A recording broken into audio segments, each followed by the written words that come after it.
For this project, you'll need some frames. I purchased these particular ones at Michael's. It was buy one, get two free. They were $14.99 each, but they are still available on their website, and they're actually on clearance. They're about $4 each now through Ashland.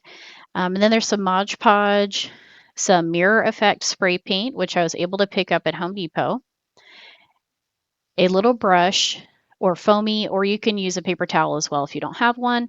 And then you'll need some images. These I just printed off of Google.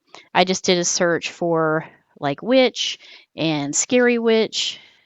And of course, you can do whatever your theme is, which is nice. You could even do like stickers and scrapbook paper.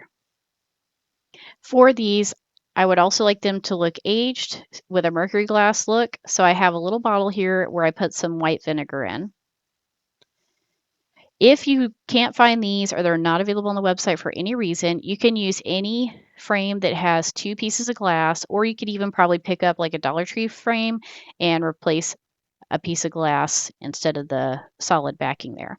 And if you do find these pictures just pull out. Forgot y'all, I picked these up at the register at Michael's for 99 cents. They're little embellishment. Now, the great thing about having the two pieces of glass too is on one side you could do your spray paint for your background, and the other you can do the image. That way you don't oversaturate the image. So I cut this image out freeform, and once you do that, you're just gonna kind of play around with placement wherever you think it looks best. I'm gonna take my sponge, cut a little section off, and cut pieces to make a tool to help with the mercury glass effect. This is a tip that they provided on a YouTube video by the manufacturer of the mirror effect paint. So we're going to try this out. And this is what you can use your paper towel for as well. Okay, I'm going to cover one side of this with paper so it doesn't get any of the mirror spray. And I start with the mirror spray paint. And while it's wet, I'm going to take the vinegar and put some sprays on that. The spray bottle is messed up, so it's not going where I thought, but looks all right. And then you're going to take either your sponge or your tissue paper and just kind of dab around. And that's going to take a little bit off and also smudge to give it that mercury glass effect if you want that as well.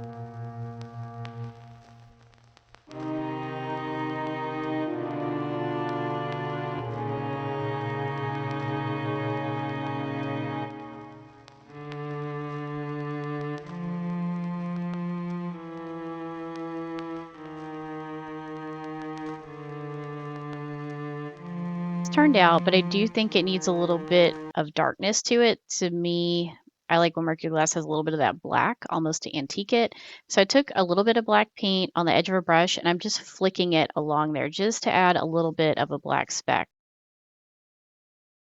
Side is all setting up and dried. I'm moving on to my image. So I'm centering my image and I'm adding some Mod Podge to the front and the back. That way it's secure. The only thing I would caution against is it does leave a little bit of a brush mark when I did this. So there may be a better way, maybe only Mod Podging the back and cleaning any excess. Now I'm taking some more of the black paint and that same brush that I flicked with, and then I'm just kind of adding like a smudgy edge, or trying to. I don't want it to look like it's just a piece of paper and then mirror. So I'm hoping that the black will help transition it. We'll see.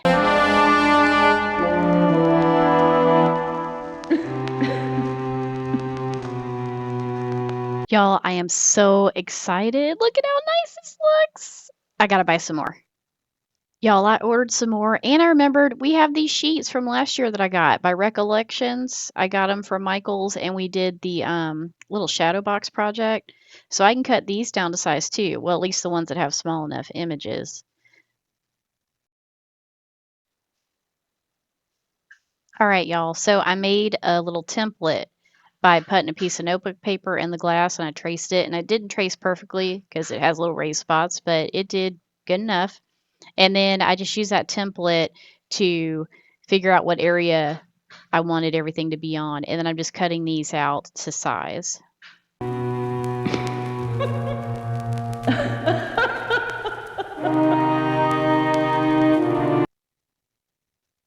If you find these, you don't even have to worry about the mirror paint at all. And I think that looks pretty good sealed up in there. So I'm just going to close it. And I am really liking how these look. Look at that. Sorry for the glare, y'all. And then when I was also thinking about how I'm going to finish these off because they look so pretty, I picked some of my little bags of embellishments here because I have like these bugs and I have little skeleton parts that are just from Halloween's past where I pick up stuff and put it to the side.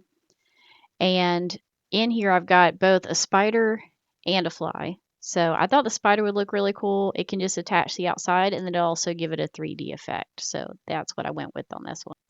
While I was waiting for the hot glue gun to heat up, I figured why not make this a Black Widow while we're at it? And I grabbed a little bit of red paint, drew an X, and then 2 lines for the top and the bottom. Yes, ma'am. Look at how nice that looks. I love these. Y'all, I could make these things like all day. I'm going to keep going and I'm going to show y'all some of the ones that I'm doing and then I'll show y'all the tree at the end. Y'all, I found one for those little embellishments. My little trick or treat because they had some little haunted houses.